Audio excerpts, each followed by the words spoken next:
How do you take your essay writing from good to super good? Let's find out.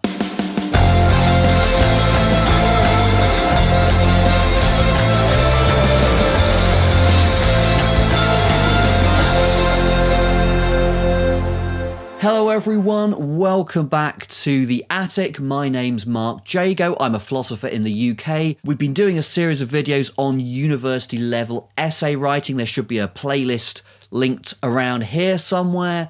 In this video, we're going to look at something a little bit more advanced.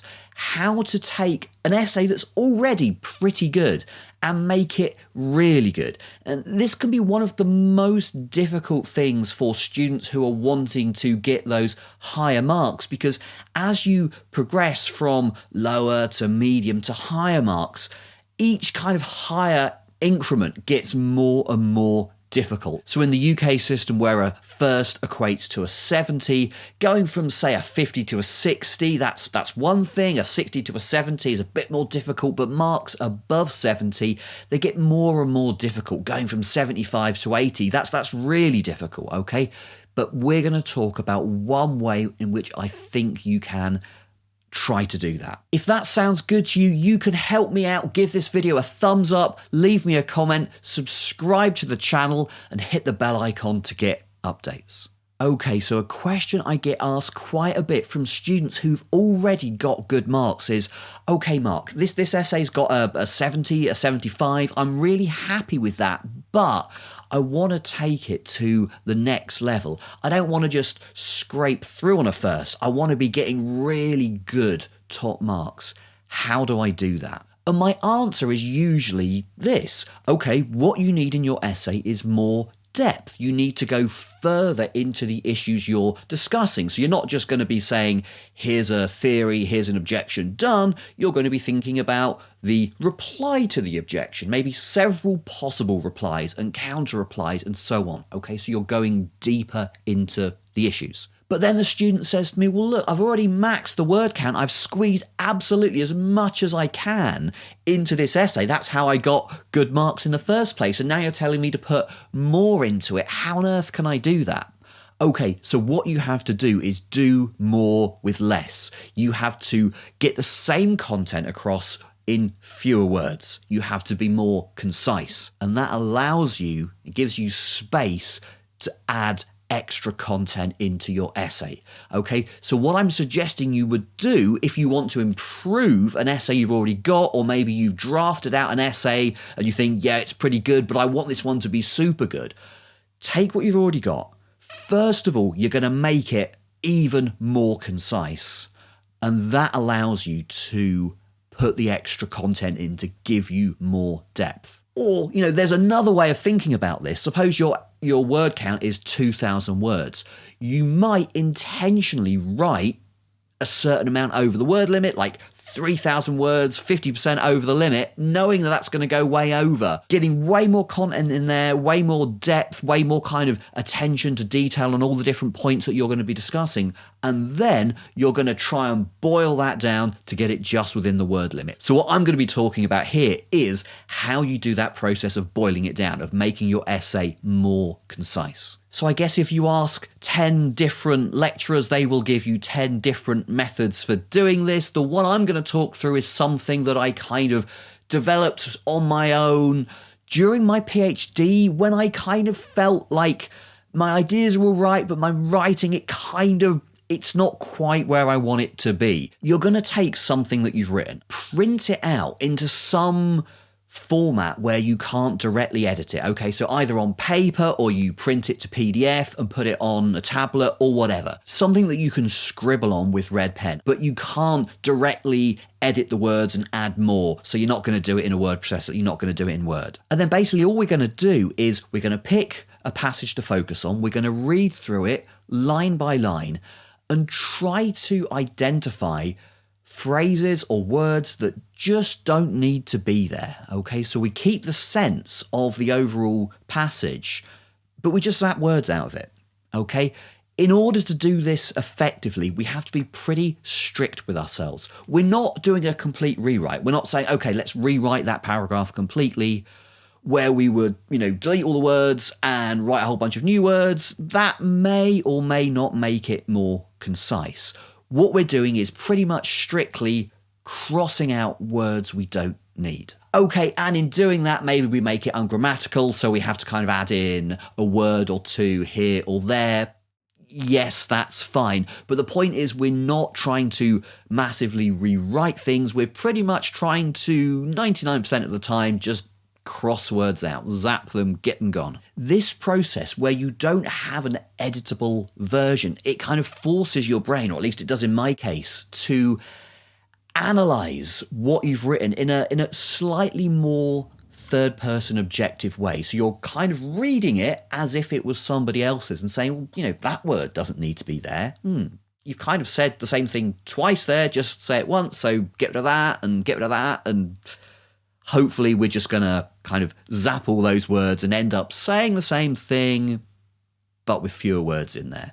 At first, when I started doing this during my PhD, I found this a really painful exercise, but I used to take my time. I would print stuff off on paper. I would go and sit by the lake, take it very slowly, and pretty quickly I discovered that, I could zap quite a few of the words. They just didn't need to be there.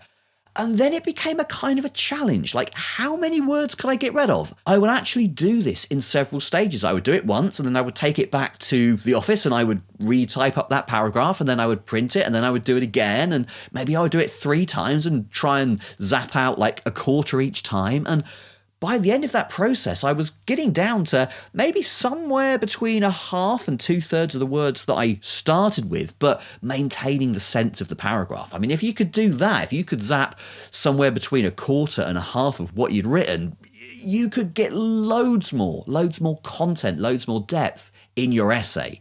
Now, I'm not saying you're always going to be able to do that. Your writing might be pretty concise already, and maybe you're only going to lose, a word or two here and there.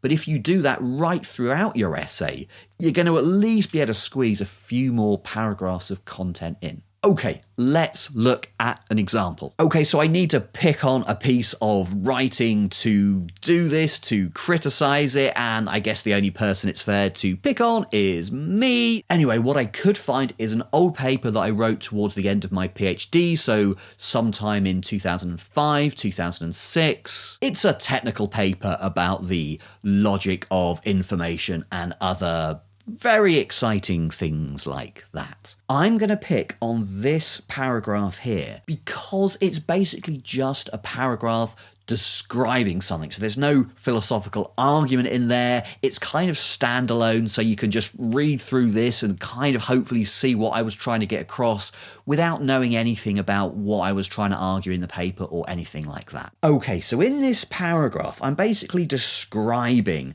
this technique known as model checking, which is something that computer scientists do using logic, and they kind of do in industry to do good things. I vaguely know what it is. And let's just suppose I'm revising this paper and I know I need to chop out a couple of 100 words, so wherever I can find words that don't need to be there, they need to go. Okay, so those first 2 sentences sound kind of all right, so I'm going to put a tick there and see if I can see anything glaring in what comes next. Even in seemingly simple systems, the number of possible states of the system. Okay, I'm saying system there twice. So let's just get rid of the system.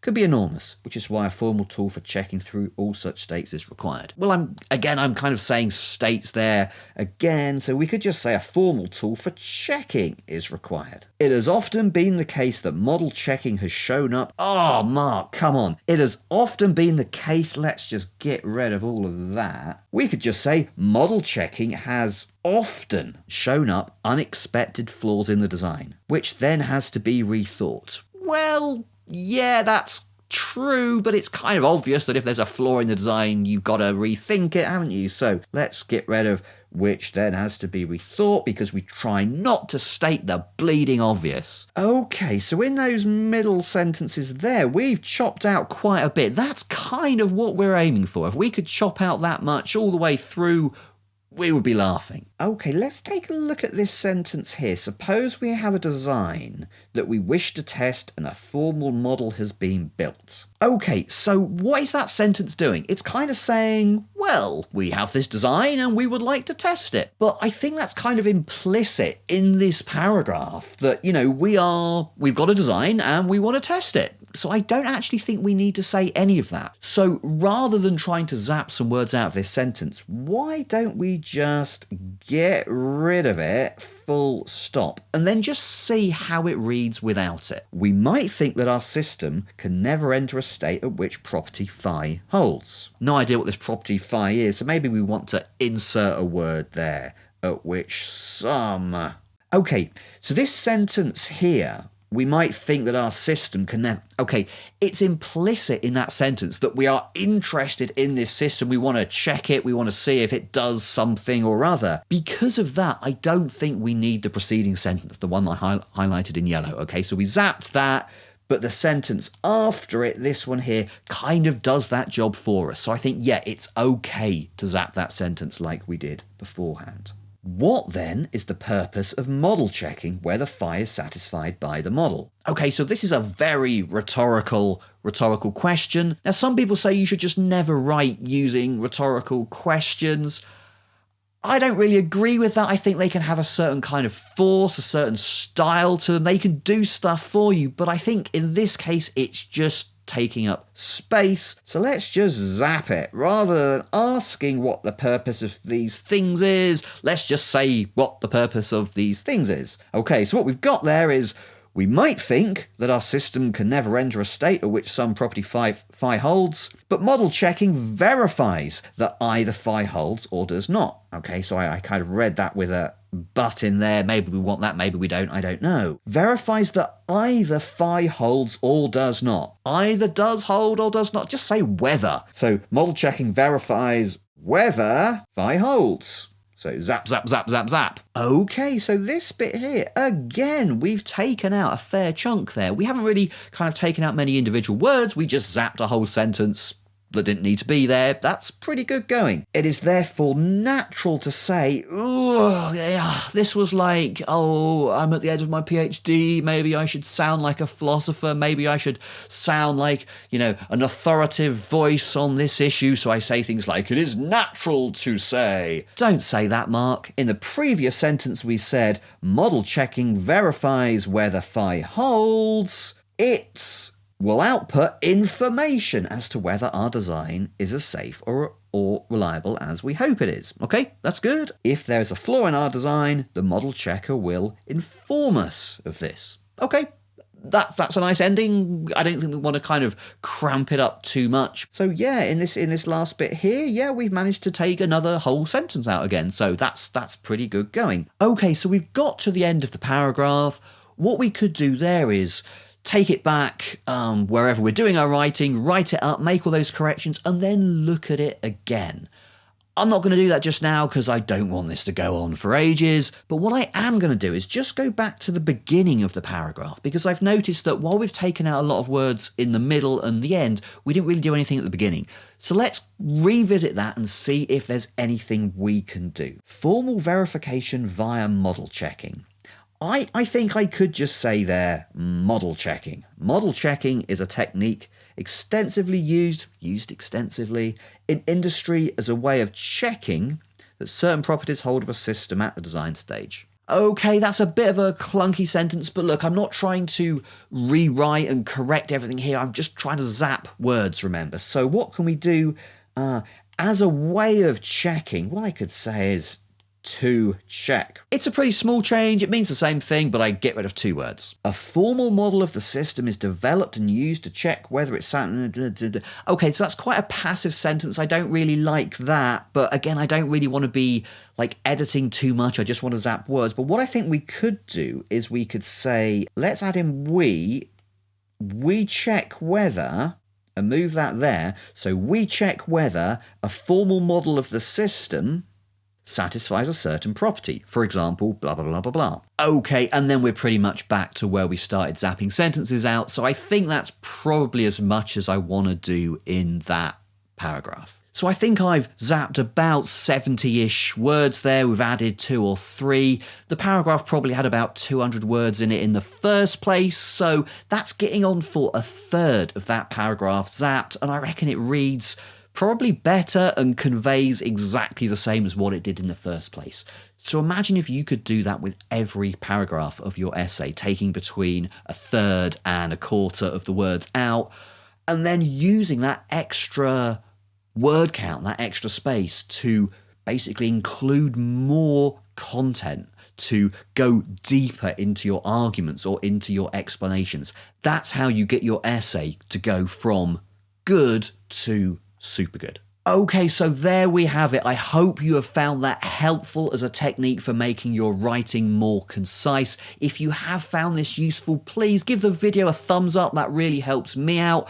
Leave me a comment below. There is no such thing as a bad question on this channel. If you've enjoyed this content, why not subscribe to the channel, hit the bell icon to get updates, and I will see you back here soon.